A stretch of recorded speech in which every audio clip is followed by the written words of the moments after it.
The second is the lack of teachers.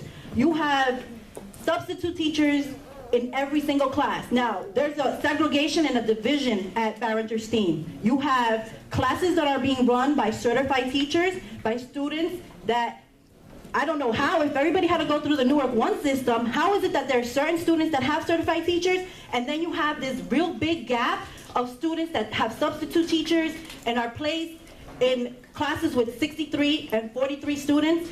You know, my son, I didn't believe my son when he would come home, and I said, how can this be? Well, you know what? He came and he proved me wrong. He took pictures and photographs of kids sitting on the floor, sitting on desks, sitting on the radiator in a class, while a substitute teacher stands in a hallway blocking the door so none of the kids go outside. My son just received an English teacher. A certified English teacher was just hired, and she was hired on October 6th. Progress reports came out that same Wednesday. His progress report says, in danger of failing. How is he in danger of failing? You just got here. You haven't taught but 2 days. How is he in danger of failing when, one, he doesn't have the resources. He doesn't have books. I had a conversation with one of the certified English teachers at the school who told me that she doesn't even have the password to Power School where the kids have to do their homework for English. So if the teacher doesn't have it, the kids aren't going to have it. We have 7 to 6 dummy schedules. They're not permanent. There's ESL students who are not being catered correctly. Barringer is the only high school with the ESL program. We have half of our students which are Spanish-speaking people, and they don't have enough teachers to teach them. There are staff where when incidents happen in Barringer, statements are not being recorded, so there's no proof. There's kids who are into fights and are being jumped, and there's nothing being written about what happened. Our library is being closed. What high school functions without a library? They say books and literature is food for thought, but we're not being fed. Overcrowdedness. We have a room where there's lunch tables, and we're there for 80 minutes. There's people who are sitting on desks, there's people who are sitting on window sills, there's people who are standing up and sitting down on the floor for 80 minutes. We have uncertified teachers. There's teachers who are teaching out of their subject field. There's people who are teaching ESL class who have no Spanish in their vocabulary. So originally Newark Vocational wasn't on the list. Like, I guess that they were going to close it down with the One Newark fiasco. Somewhere along the way, you know, some parents spoke out. We got back on the list, but when the engineers went from Newark Vocational to look at Westside High School, where it was slated for our children to go, it was said that they wouldn't be able to house the culinary arts program. So I was very, very vocal about our children who are interested in culinary arts not being able to partake in that program. So in their infinite dum-dum, they've decided that our children will go to 2 schools. So my daughter gets up and goes to 301 West Kinney Street every day for 2 blocks of culinary arts, and then she gets bused to Westside High School. In that, my daughter, along with the other children who are in the culinary arts program, gets checked by security at 301 West Kinney Street. They get on a secured bus, and then they are checked again, like they're criminals, at Westside High School. I was there at the open house the other day, and our children in pre-calculus don't have books. Our children do not have lockers. The children at 301 West Kinney Street just started getting fed breakfast, the free breakfast that everybody was talking about. I don't want my little sister, who's in the 5th grade, I don't want her, you know, growing up having to deal with what I did. You know, high schools being closed and shut. It's 35 to 45 students in each class.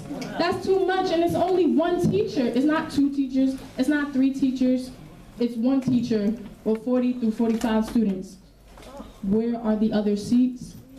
What is happening? Not only on a high school level, but look at elementary schools and how it affects our younger kids. Madison Elementary School was closed and turned into Legacy. Now with all those students sent to Hawthorne, which may soon be revisited and closed, fully turned into Kip Academy, meaning that the closest school for these babies to attend will be Belmont Runyon, which is way too far for them to travel. travel? First of all, my daughter didn't never have transportation. They said they wasn't providing transportation for my daughter because there's only one child. So she should be able to get on public transportation to go to Weequay High School, which she is in 7th grade, and they moved her school to Weequay.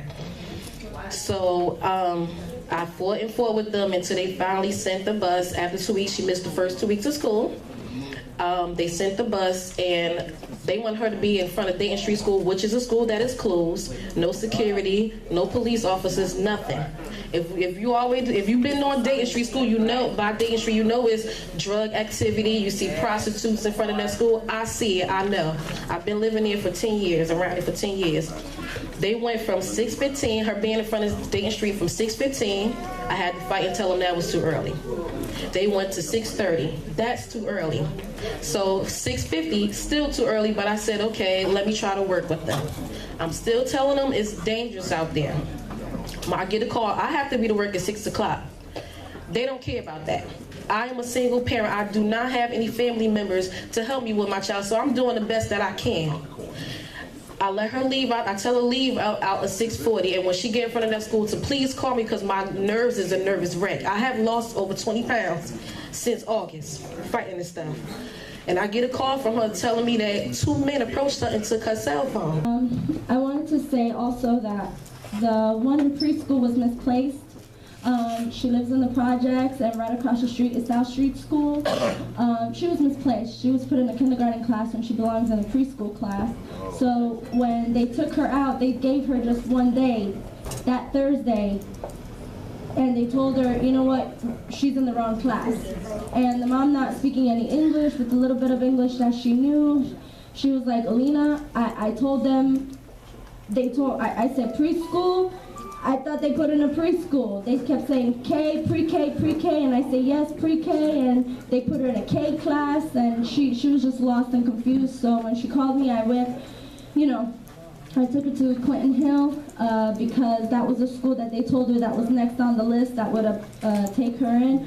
Unfortunately, that school wasn't receiving anybody because it was closed. They already received enough kids. You talking about opting in? That was one of the big phrases that's been thrown around, like parents opted in and opted out, but we didn't opt in for this. And so I must make it clear that Cammie really is not our problem. Cammie is a symptom of our problem. Amen. So we must focus and fight to rid ourselves and cure ourselves of our problem. And we do that by demanding local control. And it's important that we use our voters' rights because the same people who are at the helm of our destruction are the very same people who are plastering their flyers in our neighborhoods. And so we have to stand together and make it a point that we will no longer take this, and we will not sit still, and we will not sit silent because our children are the ones who are being affected by this.